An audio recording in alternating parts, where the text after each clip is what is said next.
Bismillahirrahmanirrahim. Assalamualaikum warahmatullahi wabarakatuh. Baiklah, perkenalkan nama saya Thoibatun Munawarah dengan NIM 180103044. Nah, video kali ini dibuat untuk memenuhi tugas ujian akhir semester mata kuliah Komunikasi Publik dengan materi permasalahan-permasalahan dalam pendidikan beserta solusinya.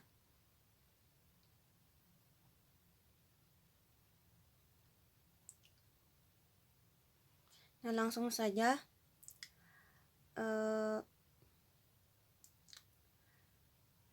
Di sini saya akan mengambil beberapa permasalahan dalam pembelajaran jarak jauh selama pandemi COVID-19. Nah, sejak kasus COVID-19 ini diumumkan oleh Presiden Jokowi, yaitu pada awal Maret 2020 yang lalu, Indonesia kemudian dihadapkan di masa pandemi. Nah, pada hari Senin itu tanggal 16 Maret hingga saat ini tuh kegiatan belajar mengajar tidak lagi berlangsung dengan tatap muka, tetapi dengan cara pembelajaran jarak jauh. Nah, kendala yang dihadapi yaitu adanya keterbatasan sumber daya manusia dan keterbatasan sarana dan prasarana,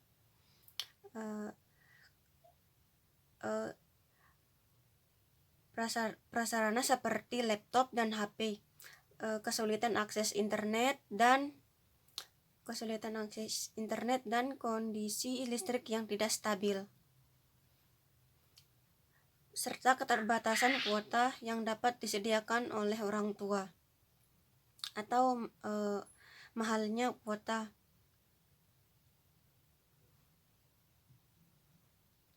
Nah, Menteri Pendidikan pada kegiatan webinar penyesuaian kebijakan COVID-19 ini yang dilaksanakan secara virtual menyatakan terdapat beberapa kendala yang dihadapi guru, orang tua, dan peserta didik, yakni yang pertama, guru mengalami hambatan dalam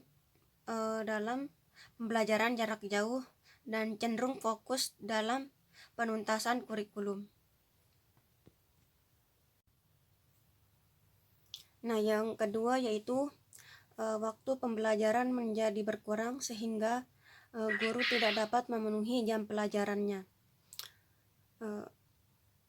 Yang ketiga, guru mengalami kesulitan komunikasi dengan orang tua murid sebagai pembimbing peserta didik. Yang keempat yaitu orang tua mengalami kesulitan dalam memahami pelajaran dan memotivasi saat mendampingi anak ketika proses pembelajaran di rumah. Nah, yang kelima yaitu peserta didik mengalami kesulitan untuk berkonsentrasi dalam belajar dari rumah dan mengeluhkan penugasan soal yang diberikan oleh guru. Yang keenam yaitu belum meratanya akses jaringan internet. Yang ketujuh, gawai yang belum memadai. Yang kedelapan, belum meratanya penugasan iptek di kalangan pendidik. Yang terakhir yaitu meningkatnya rasa stres dan jenuh akibat isolasi di rumah yang berpotensi menimbulkan rasa cemas dan depresi bagi siswa.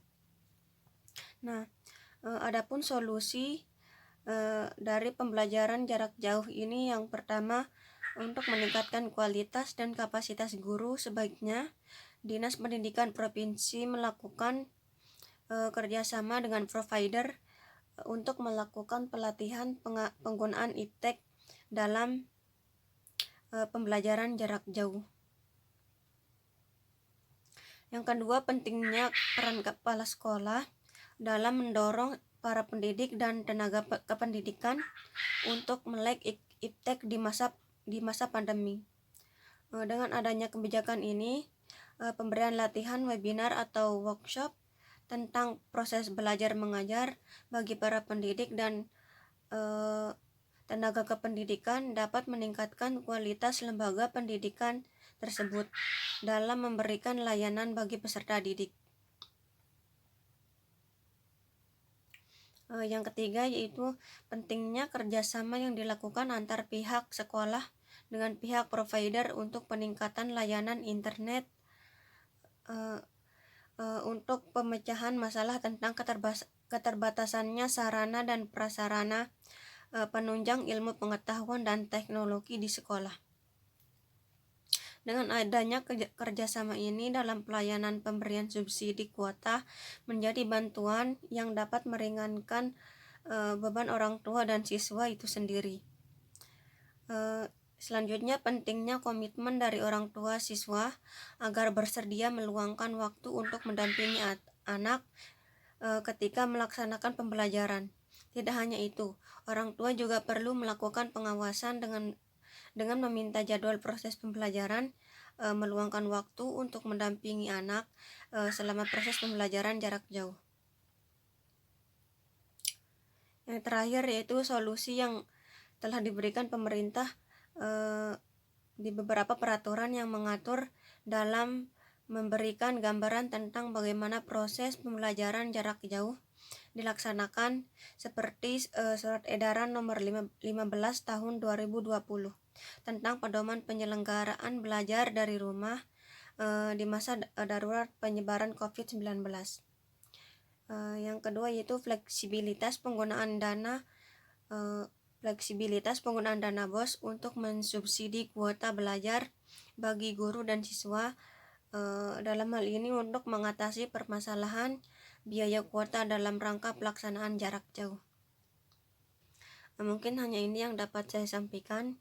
Kurang lebihnya saya mohon maaf. Wabillahi taufiq wal hidayah. Wassalamualaikum warahmatullahi wabarakatuh.